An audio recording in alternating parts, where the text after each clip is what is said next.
Jaka-Tarub perang melawan Israel. Jaka-Tarub dan perang melawan kerajaan Israel.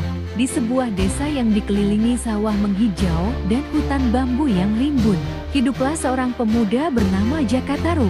Ia terkenal karena wajahnya tampan, tubuhnya gagah, dan yang lebih utama, kepiawaiannya dalam memanah. Panahnya, sebuah pusaka peninggalan leluhur, dipercaya tidak pernah meleset jika dilepaskan dari busurnya. Jaka-Tarub hidup bahagia bersama istrinya, Nawang Wulan, bidadari yang dahulu turun dari kayangan dan akhirnya memilih tinggal di bumi. Kehidupan mereka sederhana. Nawang Wulan menenun kain untuk desa, sementara Jaka-Tarub membantu warga mengairi sawah dan menjaga keamanan. Semua berjalan damai, namun kedamaian itu tidak bertahan lama. Angin dari arah barat membawa kabar buruk. Para pengelana bercerita bahwa sebuah kerajaan besar bernama Israel sedang melebarkan kekuasaan. Pasukannya bagaikan lautan manusia, berlapis baja, membawa kuda-kuda perang dan senjata berkilau. Mereka menaklukkan desa-desa kecil, merampas hasil bumi, menawan rakyat, dan memaksa mereka menjadi budak. Tak ada desa yang bisa bertahan dari amukan Israel. Suatu sore, para tetua desa berkumpul di balai bambu. Wajah mereka penuh kegelisahan. Jaka-Tarub, kata ketua, pemimpin desa, hanya engkau satu-satunya harapan kami. Panahmu pusaka, keberanianmu sudah terbukti. Jika engkau tidak memimpin, desa kita akan bernasib sama seperti desa tetangga yang telah dijarah. Jaka-Tarub terdiam. Ia menunduk. Dalam hatinya ia bergolak, sebab ia hanyalah seorang pemuda desa, bukan raja, bukan panglima. Aku hanyalah manusia biasa. Ki, katanya lirih. Bagaimana mungkin aku menghadapi pasukan sebesar itu? Nawang Wulan yang sejak tadi mendengarkan, meletakkan tangannya di bahu sang suami. Kekuatan sejati bukan hanya pada senjata, Jaka. Kekuatan ada pada hati yang berani melindungi orang-orang yang kita cintai. Jika bukan engkau, lalu siapa lagi? Kata-kata itu menyalakan api di dada Jaka-Tarub. Ia sadar, ia tidak bisa tinggal diam. Malam itu, ia berdiri di depan warga desa, menatap wajah-wajah cemas yang menaruh harapan padanya. Baiklah, ucapnya lantang. Aku, Jaka-Tarub, bersumpah akan memimpin kalian. Kita akan melawan kezaliman kerajaan Israel dengan segenap jiwa dan raga kita. Sorak-sorai menggema, meski di baliknya terselip rasa takut, tapi harapan telah lahir.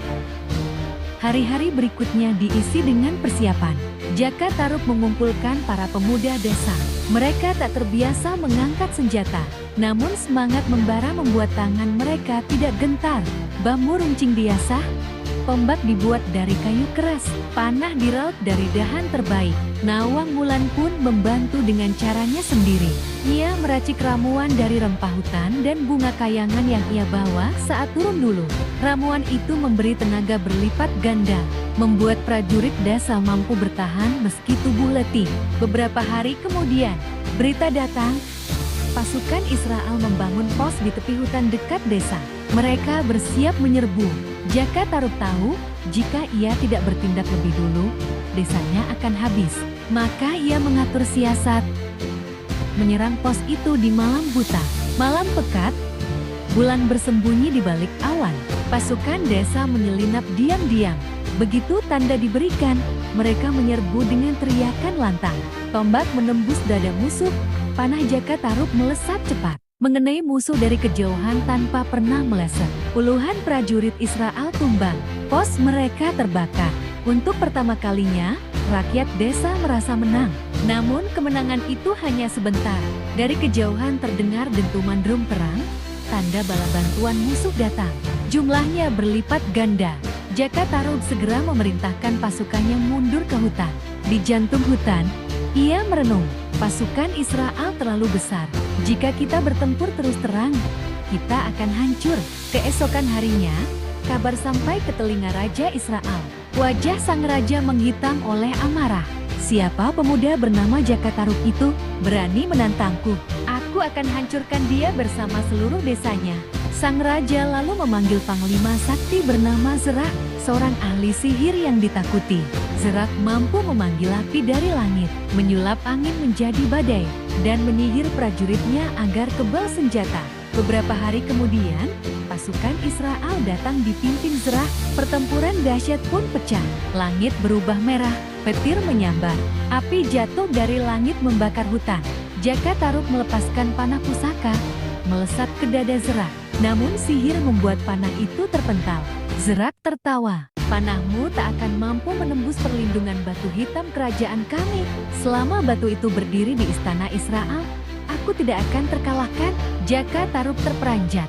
Ia menyadari kunci kemenangan bukan hanya di medan perang, melainkan di dalam istana musuh. Malam itu, Jakatarub mengumpulkan pasukannya. Aku telah melihat kelemahan mereka. Batu hitam di istana Israel adalah sumber kekuatan sihir Zerah. Kita harus menghancurkannya. Para prajurit saling pandang, menyusup ke jantung kerajaan musuh. Itu Jila. Namun Jakatarub menatap mereka dengan api semangat. Kemenangan hanya untuk mereka yang berani. Maka berangkatlah mereka, pasukan kecil dengan nyali besar. Mereka menyeberangi sungai, melewati hutan gelap, hingga sampai ke gerbang kerajaan Israel. Dengan kecerdikan, mereka menyelinap lewat saluran air dan masuk ke dalam istana. Di ruang utama, berdirilah batu hitam raksasa, berkilau dengan aura jahat. Dari batu itulah, kekuatan sihir Zerah memancar. Namun sebelum mereka sempat menghancurkannya, Zerah muncul. Matanya menyala merah, tangannya menjentikan api. Beraninya kalian masuk ke istanaku. Pertempuran puncak pun terjadi. Panah pusaka Jakatarub melesat, beradu dengan api sihir Zerah. Hentakan kaki mengguncang istana. Riakan prajurit bercampur dengan gemuruh badai. Zerah makin murka, api raksasa dilemparkannya, hampir melalap Jakatarub.